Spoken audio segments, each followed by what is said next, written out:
Donc aujourd'hui, 9e épisode du journal d'Alain. La dernière fois, pour le 8e épisode, j'avais dit que j'irais voir Spartacus. Eh bien, je n'ai pas vu Spartacus, j'ai eu un empêchement. Mais bon, ça compense Ben-Hur que je ne devais pas aller voir et que je suis allé voir. Et donc, hier soir, nous avons vu à nouveau la 7e fiction de la série de 10. Cette 7e fiction s'appelle Palerme et raconte l'histoire comment dirais-je, de deux femmes qui se retrouvent dans une petite ruelle face à face.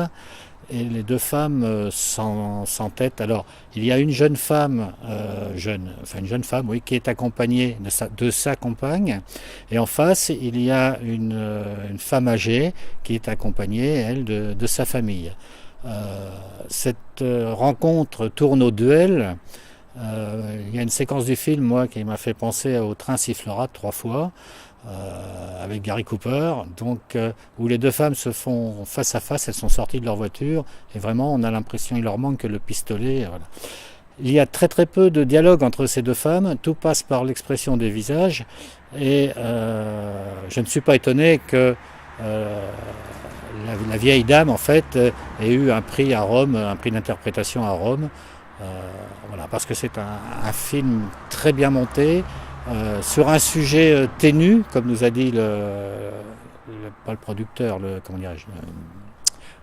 distributeur, c'est un sujet très ténu, deux voitures face à face, bloquées, enfin, qui se bloquent dans une rue, chacun ne voulant pas reculer, et faire 1h30 là-dessus, et ben moi, 1h30, j'ai trouvé que ça passait très très vite. Le film se termine sur une séquence assez surprenante où, ma foi, tout le village court dans la rue parce que bon, il s'est passé quelque chose.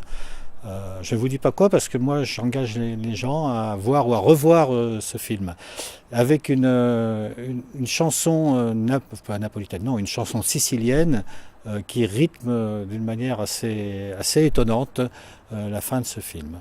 Donc Palerme, film à voir et à revoir, qui fait partie de la fiction. Ce soir, nous venons de voir TIR, Transport International Routier. Donc le producteur et réalisateur était dans la salle et nous a expliqué qu'au départ il comptait faire un documentaire mais que rapidement il s'est aperçu que suivre les chauffeurs pouvait être assez périlleux à la fois pour leur famille et pour eux-mêmes. Donc il a choisi de faire une fiction et il a pris un acteur. Et pendant 4 mois, ils ont travaillé tous les deux dans une entreprise. Enfin, le réalisateur en tant que réalisateur et par contre l'acteur, lui, a passé son permis poids lourd et a travaillé effectivement pendant 4 mois dans cette société. Donc c'est un film très, très, très important qui montre les conditions dures des routiers de l'Est, disons, qui parcourent l'Europe en long, en large et en travers, qui quittent leur famille. En fait, le sujet, le fond du film est là.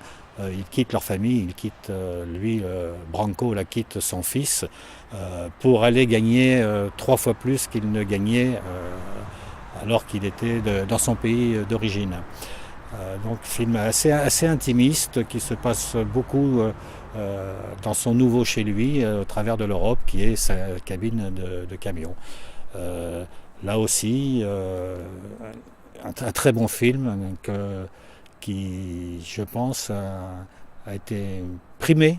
Il a été primé à Rome et on peut lui souhaiter une bonne carrière en France si un distributeur veut bien le distribuer. Donc tous ces films, ça fait 8 fictions, ils sont tous bons et tous à revoir. Et toujours un choix difficile pour le public. Je ne sais pas qui vaincra. À demain.